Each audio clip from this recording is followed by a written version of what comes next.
ہمارے سامنے وہ مصطفیٰ کریم ہے، وہ محمد عربی تجھے آواز دے رہے تھے۔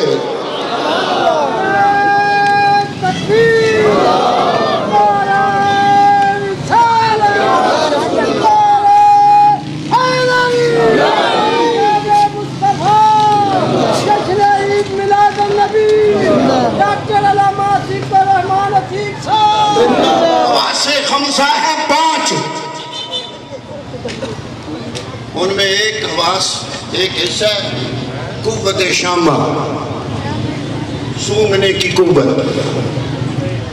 اب حضرت یعقوب علیہ السلام حضرت یوسف کو روز تلاش کرتے ہیں، پہاڑ کی چوٹی پہ کھڑے ہو کے انتظار کرتے ہیں۔ اچانک ایک دن کیا ہوا، آپ کے بیٹے گئے ہیں حضرت یوسف کی طرف۔ حضرت یوسف نے پہچان لیا میرے بھائی ہیں، اپنا آپ نہیں بتایا۔ پوچھا تمہارے باپ کا کیا حال ہے؟ کہا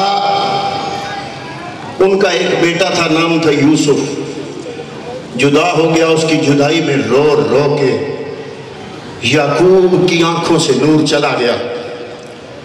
حضرت یوسف علیہ السلام نے کرتا اتارا، قوت لمس بھی بیان ہو رہی ہے نبی کی۔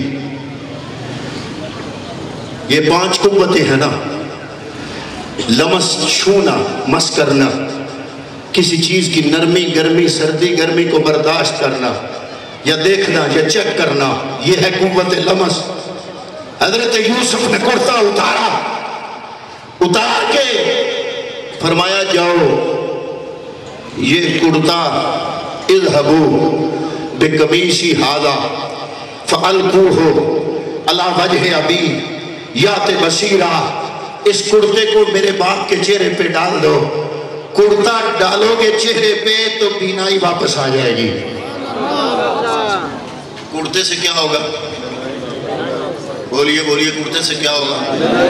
ڈاکٹر صاحب ہمارے مجمع میں موجود ہے ماشاءاللہ، انہوں نے آج حضور کے جشن میلاد کے لیے اپنا کاروبار، اپنا کام، اپنے فرائض سب کچھ چھوڑا، اور اس میں بیٹھے ہم دعا کرتے ہیں اللہ تعالیٰ ان کو ترقیاں عطا فرمائے۔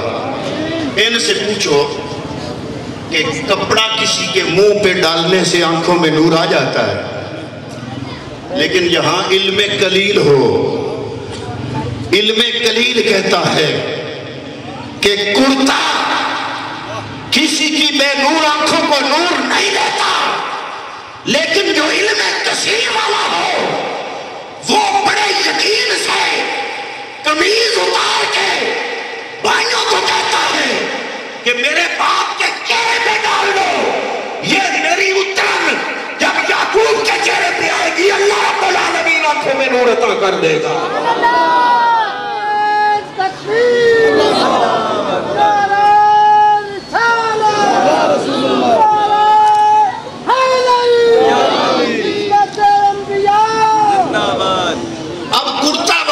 چلا ادھر حضرت یعقوب علیہ السلام پہاڑ کی چوٹی پہ کھڑے روز انتظار کرتے ہیں۔ اب قرآن کا جملہ سننا، میں قرآن پڑھ رہا ہوں۔ جب حضرت یعقوب پہاڑ کی چوٹی پہ کھڑے ہوئے، ادھر مصر سے کرتا آیا، تو قرآن کہتا ہے حضرت یعقوب نے جملہ بولا، فرمایا انی لاجد ریح یوسف ولولا ان تفندون، سورہ یوسف۔ حضرت یعقوب فرماتے ہیں، اپنے بیٹوں کو فرماتے ہیں، اس پہ اس جملے میں زیادہ زور ہو رہا ہے لولا ان تفندون، اس کا معنی ہے اگر تم مجھے پاگل نہ سمجھو، اگر تم مجھے ایک جملے پہ ذرا تھوڑا سا رک کے سوچو اور غور کرو، توجہ کرو کہ اللہ کے نبی کو یہ جملہ بولنے کی ضرورت کیوں پیش آئے۔ فرمایا کہ اگر تم مجھے پاگل نہ سمجھو تو مجھے یوسف کی خوشبو آ رہی ہے۔ حضور ضیاء الامت جسٹس محمد کرم شاہ لدھری رحمت اللہ تعالیٰ علیہ یہاں پر لکھتے ہیں کہ جب حضرت یعقوب یہ جملہ بول رہے تھے اس وقت حضرت یوسف کا کرتا 8 راتوں کے فاصلے پر تھا، 8 راتوں کے فاصلے پر. اور حضرت یعقوب فرما رہے ہیں اگر تم مجھے پاگل نہ سمجھو تو مجھے یوسف کی، بولیے یوسف کی. اب یہ جملہ کیوں بولا؟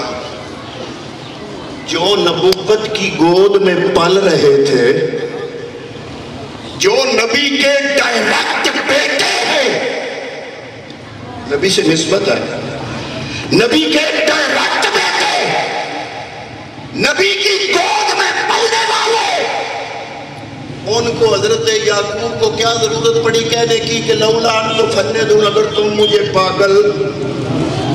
پتہ چلا چاہے نبی کے سگے بیٹے ہی ہوں، نبوت کی گود میں پلنے والے ہی ہوں، لیکن جو مقامات، بلندیاں، رفتیں میرا رب نبوت کو عطا کرتا ہے وہ سگا بیٹا بھی محسوس نہیں کر سکتا. نعرہ تکبیر، نعرہ رسالت، نعرہ تحقیق، نعرہ حیدری. پتہ چلا کچھ حقائق نبوت ایسے ہوتے ہیں کہ اگر ان کا نبی اظہار کر دے تو ساتھ بولنا پڑتا ہے لولا ان تفندون.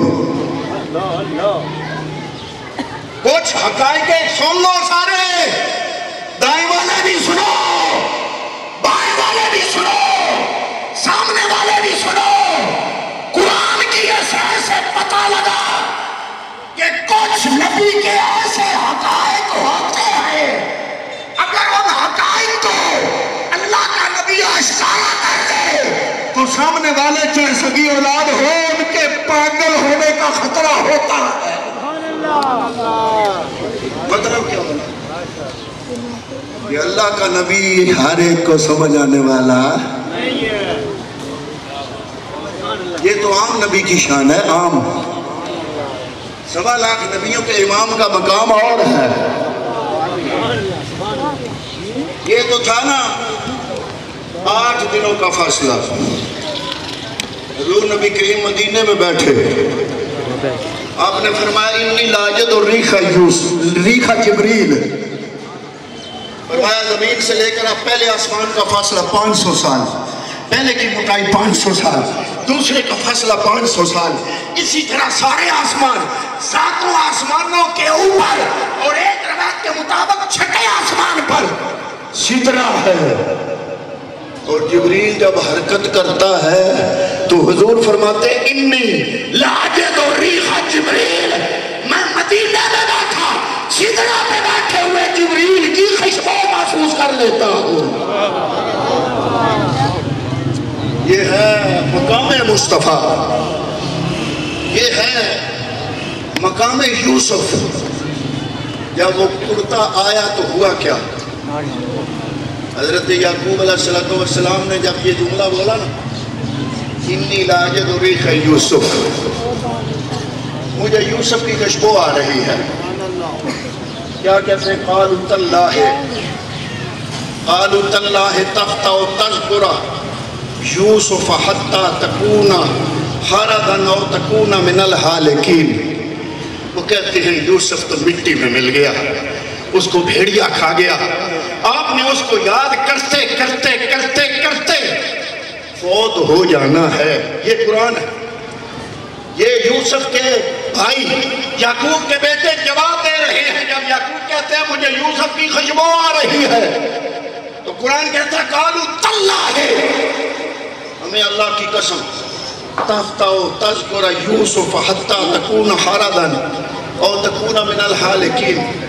جب کرتا آ گیا، سننا، جب کرتا آ گیا، یوسف کے بھائی لاوی نے کرتا نکالا، نکال کے یعقوب کے چہرے پہ رکھا. آنکھوں میں بینائی آئی، دیکھنے کے قابل ہوئے. سامنے تھے بیٹے، بیٹوں کو دیکھ کے پتہ کیا کہا؟ جو کہا قرآن میں جملہ نوٹ ہے. حضرت یعقوب کہتے ہیں قالا، اب سننا حضرت یعقوب کا جملہ، قالا الم اقل لکم انی اعلم من اللہ ما لا تعلمون، کیا میں تمہیں کہتا نہیں تھا میں وہ جانتا ہوں اپنے رب سے جو تم نہیں جانتے؟ نعرہ تکبیر، نعرہ رسالت، نعرہ تحقیق، نعرہ حیدری، شان مصطفیٰ۔ یہ جملہ قرآن کا ہے، یعقوب کا جواب ہے۔ سورہ یوسف، دائیں بائیں والوں نکالو سورہ یوسف، اس آیت کا ترجمہ پڑھو۔ کیا ہے ترجمہ؟ قال الم اقل لکم، کیا میں تمہیں کہتا نہیں تھا؟ ذرا انداز دیکھو قرآن کا، الم اقل لکم، فاتحانہ انداز ہے، فاتحانہ، کیا میں تمہیں کہتا نہیں تھا کہ میں اپنے رب کی توفیق سے وہ کچھ جانتا ہوں جو تم نہیں جانتے ہو؟ جناب ہمارا دعویٰ بھی صرف اتنا ہی ہے، ہم بھی اس سے آگے کچھ نہیں کہتے، ہمارا دعویٰ بھی اتنا ہی ہے جو دعویٰ حضرت یعقوب حضرت اپنے بیٹوں کے سامنے کر رہے ہیں۔ باقی رہ گی بات، چونکہ ٹائم میرے پاس بڑا شارٹ ہے اور وہ آگے جا رہا ہے، اور میں اپنے وعدے کے خلاف خود ہی اگر کروں، میٹنگوں میں ہم نے جو فیصلہ کیا انشاءاللہ یہ گفتگو بعد میں مختلف پروگراموں میں ہوتی رہے گی۔ میں شکریہ ادا کرتا ہوں سارے علماء کا، خصوصاً مولانا امتیاز صاحب، مولانا حسنات احمد صاحب، ان کا حاجی شیراز احمد گومن صاحب، حضرت علامہ فیض الرحمن خان صاحب اور سرفراز معظمی صاحب، ان کا میں شکریہ ادا نہیں کروں گا کیونکہ یہ تو میرے اپنے ہیں نا، اپنے وہ بھی ہیں لیکن ان پہ مجھے حق حاصل ہے، تو ان کے حق میں دعا ہے، دونوں حضرات کے حق میں اللہ تعالیٰ آپ کو علم عمر کی ساری برکتیں عطا فرمائے، اور باقی علماء کا ہاتھ جوڑ کے شکریہ ادا کرتا ہوں کہ انہوں نے ہمارے اس پروگرام کو رونق بخشی۔ ایک بات صرف کرنا چاہوں گا، حضرت علامہ فیض الرحمن خان صاحب کا بڑا ہی خوبصورت خطاب تھا، دعا ہے کہ اللہ تعالیٰ ہم سب کو اس پر عمل کی توفیق عطا فرمائے۔ خطاب انہوں نے ٹھیک کیا لیکن آپ میں سے کچھ لوگوں نے مجھے خطرہ غلط سمجھیں گے، اس لیے میں وضاحت کر رہا ہوں، ان کے خطاب پہ بحث نہیں، خطاب ان کا 100% درست ہے، لیکن اس کا یہ مطلب آپ نہ سمجھنا میلاد منانا عمل نہیں عقیدے میں شامل ہے، اور عملی کمزوریاں ہوتی رہتی ہیں۔ میں یہ نہیں کہہ سکتا کہ اگر مجھ سے باپ کے ساتھ اچھا سلوک نہیں ہوتا تو میں نماز پڑھنی چھوڑ دوں، نماز اپنا فرض ہے، رمضان کے روزے اپنی جگہ فرض ہیں، میلاد کا نبی سے تعلق اور نسبت اور محبت اپنی جگہ ہے، لیکن میلاد منا کے ساتھ ساتھ عمل کی دعا بھی کرنی چاہیے کہ اللہ تعالیٰ اس مصطفیٰ کا، بلکہ میں جملہ بولتا ہوں کہ میلاد مناؤ سیرت اپناؤ، سیرت منائی نہیں جاتی، سیرت اپنائی جاتی ہے۔ ہمارے سنت والجماعت کا جو ماٹو ہے وہ کیا ہے؟ میلاد مناؤ، سارے بولیے میلاد مناؤ، میلاد مناؤ، میلاد مناؤ۔ اعتقادات اور چیز ہے، عمل اور چیز ہے، دعا ہے۔ یہ مولانا امتیاز صاحب نے بڑا ہی اچھا پوائنٹ اٹھایا ہے۔ اصل میں نے سجاوٹ چھڑوا دی تھی کچھ وجہ سے، لوگ کہتے تھے کہ ادھر اتنی سجاوٹ ہو جاتی ہے، یہ غریب بچیوں کا جہیز بننا چاہیے۔ میں نے کہا چلو 3 سال دیکھتے ہیں کہ کتنی بچیاں فارغ ہوتی ہیں۔ اب 3 سال سے بازار نہیں سج رہا، گلیاں محلے نہیں سج رہے۔